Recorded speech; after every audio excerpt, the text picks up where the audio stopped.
I am here live from AMN Healthcare in Dallas, Texas, and brought with me today a team of sales team members and professionals. So welcome, we're so glad to have you, and we'll be going through a series of questions, and we'll start first with introductions. So I'd like to, each one of you in a panel format will introduce yourself, your title, and give a brief description of your role and basic job functions. Great. My name is Miguel Castro, and I was born in Uruguay, raised in Germany, and I've been with AMN Healthcare for 6 years, and in the healthcare industry for over 20 years.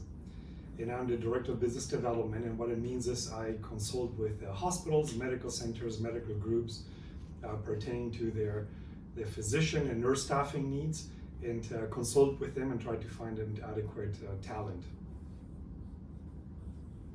I'm Alexandra. I've been with AMN Healthcare for just over a year. I am a manager of account management, so I work with a team to deliver marketing strategies to our clients that are facilities and clinics in the marketplace looking for clinicians and other workforce talent. And I'm Tanya Cotter, and I've been with the organization for 19 years now. I'm a senior director of account management. Client relationships is what I like to call it. We are in the field out there trying to find clients who need our services and can really benefit from our services in providing psychiatrists, psychologists, and other supplemental mental health clinicians to their clinic or to their hospital to help as many patients as possible. And I'm Jeff Faulkner. I've been with AMN Healthcare for just over 21 years, doing business development or sales for our Southwest region. We place physicians and advanced practice, so nurse practitioners or PAs. We place them in their current situations. Perfect, thank you all. And again, my name is Michelle, and I'm a divisional vice president for our sales and account management team, really across multiple specialties within the healthcare industry, from a physician and then nurse practitioner. Been with the organization 19 years and have loved every minute of it. So it's certainly a growing organization, and we're glad that you're here with us today. So I will be your moderator, and we'll start with our first question. So why don't you all tell me something in your career path that might surprise the students? Yeah, interestingly, I speak 4 languages, and my dream was always to do something international, use my language skills. And I started to work in the medical field, in the healthcare field, and then decided to pursue an opportunity in Europe, which ended up not being what I thought it would be. And so I came back to the healthcare industry. And the takeaways is that sometimes, it's okay to try things out and get it out of your system. And so I came back to healthcare and love the industry that I'm in. So sometimes it's okay just to try things out in finding your career path. Great, thank you, Miguel. I think something unexpected in my career path is I actually was doing this role with another company, and the culture at that company was not aligned with my core values. So I left and I opened a yoga studio. And it shows that you can do more than one thing, you can wear more than one hat. I still have a studio, I have 5 teachers, but I come to work here every day because this fills my professional bucket as well. That's really interesting, thank you, Alex. I think something for me, I had out of college a very successful career in retail management. It was doing really with a fun company, doing really great things, but found that not everything really was filling my bucket as I evolved and met my husband and wanted a little bit more balance of life. And when I really started looking around and getting to know AMN, there were so many things about what we do here that were bucket fillers, that we help patients receive the care that they need. We help clinicians find jobs. We help hospitals and clinics get what they need. And so much of that was intriguing that I actually started over, started my career over to come and work for this organization and work my way up and make a difference. Great, that's exciting. And my interesting curveball would be the job that I had previously. Number one, that I've been here for so long, but number 2, coming from a background in sales for technology. Little known fact about me, I barely know how to work my phone, so that's kind of ironic. That's what I started on. But being here for 21 years, it's also a lot of ups and downs and changes within the organization. When I got here, we were a small private company and ultimately acquired by AMN Healthcare. So in many ways over the years, it's like I've taken over different jobs or moved from one job to another. And the good news is, number one, longevity, that I've been here that long, but I think more importantly that I'm more satisfied career-wise now than I was in years 1 through 6, 7, 8. And I think that says a lot about the organization. Fantastic. So now what we'll do is transition into kind of your choice of career and how you got here. So the first question that we want to have answered today is, what did you want to do when you were in middle school or high school? Is that what you're doing today? And if not, what path did you take to get here? So Miguel, we'll start with you again. A great question too. I don't know that I knew exactly what I wanted to do when I was younger, but I knew always I had a passion for helping people, solving problems. And I truly found it with AMN Healthcare because, like my colleague mentioned, we're here to help healthcare facilities receiving the right patient care from a physician standpoint, but also, finding the right connection. And it's very personal. You're always talking to people, solving problems, coming up with solutions. So it's a great field that I find my passion in. I feel the same way. I wanted to help people. I wasn't quite sure what I wanted to do. Healthcare for sure. I originally went to school for nursing. I went to the University of Texas at Arlington. I was put on a wait list, so I was a little discouraged about that program. And so I actually decided to take a different route and went to a surgical tech trade school. I went into surgery and met business professionals and doctors that were in a business development physician group, and I was recruited or scouted for sales. So my route went way off course from where I thought it would be, but I wound up back in healthcare working with doctors and bringing clinicians to that patient care. So helping people was the main goal, and so I'm glad that I'm getting to do that. And contributing so well, all of that background, makes you even better at what you do. So for me, I always wanted to be a teacher. Always wanted to be a teacher with my friends, with my siblings. I was constantly passing out papers. We were always in class, pretending to grade papers. It was always about teaching for me. I think when I started to go to college, I started to explore other things. I graduated with a degree from University of Oklahoma in marketing and management. I really started leaning towards management, which essentially is teaching, but adults. And that's what I do every day. And so I think I'm doing what I wanted to do growing up, just not in a classroom. But I get a chance to mentor, to follow up with people, to really influence people and make them better at what they want to be doing, find out what their goals, their aspirations are, and make them better and help them achieve them and get the resources that they need. All the while helping our clients and clinicians as well. So I'd say I am doing what I wanted to do, just not in the classroom. My path's a little bit different. I didn't, my younger version wasn't really interested in helping people, like the people beside me.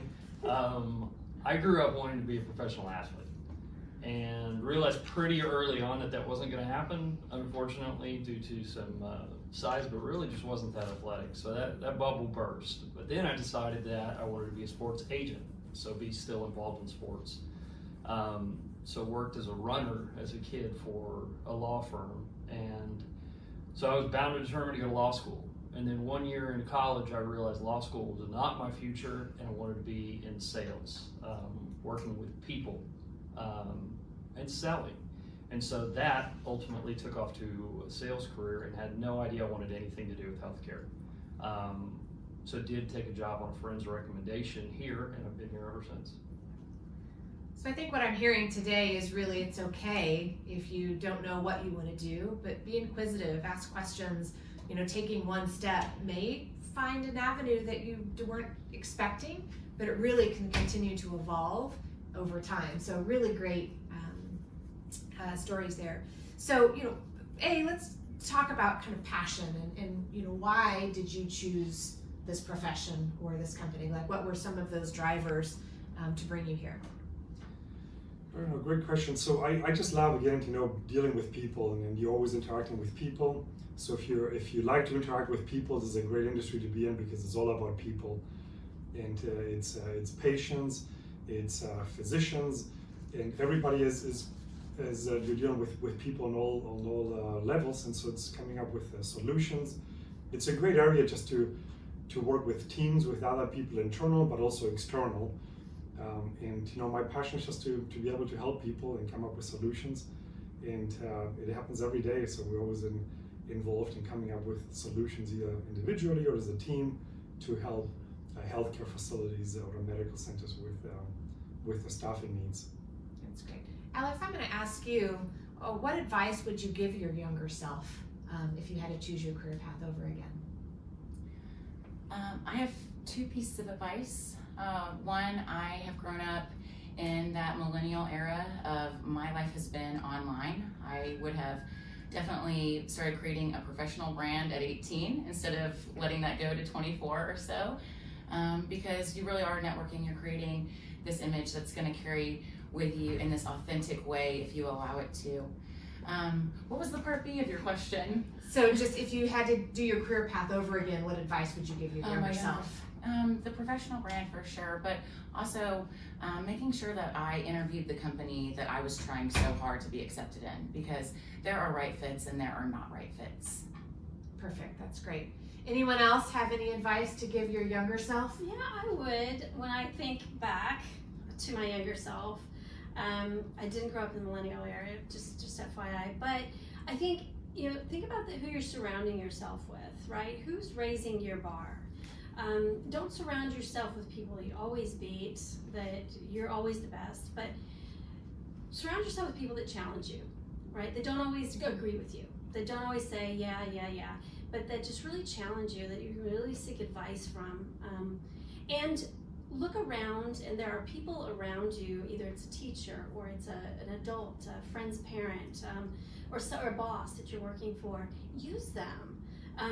There's so many valuable people that are probably in your life that could help you get that next step, that would sit down and talk to you like this and give you great advice. So make sure you're using the people around you and you're surrounding yourself with people who really challenge you. That's really, really great. So Jeff, I may ask you, what tips do you have in successful job hunting? And then, when you are interviewing someone, what are you looking for in those that you hire? Always looking for somebody that's ambitious. But I enjoy when interviewing somebody if you can sit across from them and also realize that they're, in a sense, interviewing you as well. So you don't really want to talk to someone who feels desperate for a job, nor should you. You're a highly valued commodity. Because I do remember 21 years ago in my interview, and someone being very assumptive that they were interviewing me and poking and prodding, whereas I sat on the other side of the desk thinking, well, I'm interviewing you just as much as you're interviewing me, and I wanted it to be a good fit. And I also, the advice of be open to exploring any option, because nothing that you commit yourself to has to be permanent. People take different opportunities all the time, and nothing is etched in stone. So be open, because you don't know necessarily what you're looking for all the time, but through experiences you can learn what you're not looking for. So I would say just be open to it, and definitely consider yourself almost an equal as going into the interview, that you're trying to play that matchmaking game also. That's great. Anyone else have any successful job hunting skills or advice or anything that you look for in hiring? I'll go real quick and then I'll give it to Raquel. Research where you're working. Make sure it's where you want to. Make sure it's a good fit. But then research it and show that research in your interview. I'm always looking for people, there's way too much information online, who have really investigated and really show that they want to be with the organization they're interviewing for and that they can contribute to it. So it's really less about GPA, less about where you graduated from, but that you really want to be there and you really want a career at the organization. You've done your research and you've done your homework. That's great. Yeah, the other advice, sometimes, especially being younger, and you might feel like you don't have the work experience that people are looking for. And I would recommend looking back at, what leadership opportunities you might have had either in sports in school, in your church, or something that provides you those situational experiences which are very applicable to a job interview. People are not expecting you to be perfect and in the perfect match, but having those opportunities will position you in a much better situation. Perfect. And then maybe to get us wrapped up, any guidance on writing a resume, filling out a job application, or just where to start looking for a job, or any final thoughts or advice? I would just say network. Again, look around at the people that are in your life, and don't be afraid to network and ask them, who else do you know and what else? This is what I'm looking for. Networking, and then always get a second set of eyes, a third set of eyes on your resume, on your intro letter. Don't be afraid to ask people to help you out. Any final thoughts? I would just re-emphasize what Tina said. Definitely network. Use people that you know, people, your parents, friends. And even if you're a researcher company, don't be afraid of asking. Try to network with people that work for the company. Just to ask them, how they feel about the company. What are the pros and cons of the company, so you have a good feeling from the inside what it might be like to work for them. And I think maybe my piece of advice is finding your why. I think it's really overwhelming as a young adult to know your why, but you can start to align your purpose, whether that's service or success or being able to sail free. We all have a bucket that needs to be filled, and aligning with that will help you find alignment in your career. Perfect. And I think for me, just kind of final thoughts is, it's okay not to know. You don't have to have the perfect path. Everyone has their own path, and it's about having the courage to just take that first step, and speak up, reach out, find someone that you trust to kind of talk through and really help outline what that might look like. But the most important thing is just taking that first step, because it won't be your last. So thank you for joining us today. Hope you found this valuable, and we look forward to seeing you out in the workforce.